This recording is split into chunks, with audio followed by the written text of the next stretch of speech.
মাদারীপুরের কালকিনি উপজেলায় সরকারি প্রাথমিক বিদ্যালয়গুলোতে শিক্ষক সংকট চরম আকারে পড়েছে।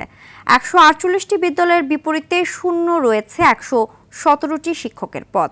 এতে পাঠদানের পাশাপাশি প্রশাসনিক কাজে দেখা দিয়েছে স্থবিরতা।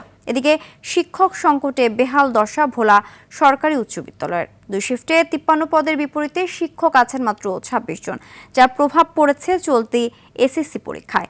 প্রতিনিধিদের তথ্যচিত্রে জানাচ্ছেন নাদিরা সুলতানা। মাদারীপুরের কালকিনি উপজেলার সরকারি প্রাথমিক বিদ্যালয়গুলোতে শিক্ষক সংকটে অচলাবস্থা বিরাজ করছে। উপজেলার ১৪৮টি প্রাথমিক বিদ্যালয়ে প্রধান শিক্ষক সহ মোট ৯৩৬টি পদ আছে। বর্তমানে এখানে শূন্য পদের সংখ্যা ১১৭টি, আর ৩৪ জন শিক্ষক ছুটিতে আছেন। ফলে বিদ্যালয়ের শিক্ষা কার্যক্রম সামাল দিতে হিমশিম খাচ্ছেন শিক্ষকরা।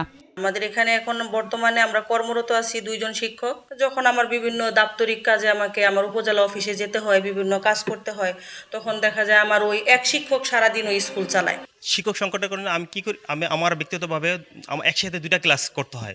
চরাঞ্চল ও প্রত্যন্ত খাসিরহাট এবং ডিগ্রির চর ক্লাস্টারের পরিস্থিতি সবচেয়ে নাজুক। আমাদের বেশি টিচার এবং কি ম্যাডাম নাই, সেই কারণে আমরা ভালো করে পড়তে পারতাছি না।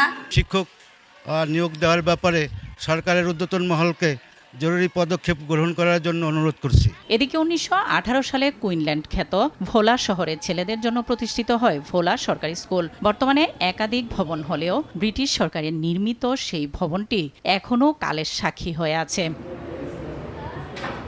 তৃতীয় থেকে দশম শ্রেণী পর্যন্ত প্রভাতী ও দিবা শাখায় শিক্ষার্থী আছে ১৬০০ জন। ২ শিফটের বিরতি রয়েছে ৩০ মিনিট। এতে টানা ৭ থেকে ৮টি ক্লাস নিতে গিয়ে প্রায়ই অসুস্থ হয়ে পড়েন শিক্ষকরা। ব্যাহত হয় পাঠদান। এর প্রভাব পড়ে এসএসসির ফলাফলেও। এতে ঐতিহ্য হারাচ্ছে স্কুলটি। শিক্ষকের অনেক সংকট। সায়েন্সের ক্লাসের সময় আর্টসের স্যারে ক্লাস করে, ফিজিক্সের ক্লাসের সময় গুগল স্যার এসে ক্লাস করে। ৭টা করে তাদেরকে ক্লাস নিতে হয়। একটা না ৬ থেকে ৭টি ক্লাস নিতে হয়। আমরা মানসম্মত যেই পাঠদান এটা করতে আমরা অনেক বেগ পাই। এদিকে শিক্ষক সংকট দূর করতে সরকার প্রধানকে অনুরোধ জানান এই কর্মকর্তা। পরবর্তী সময়ে এই তথ্যগুলো আমাদের ঊর্ধ্বতন কর্তৃপক্ষকে দিয়ে সহায়তা করব, যাতে করে এই শূন্যতা পূরণ হয়।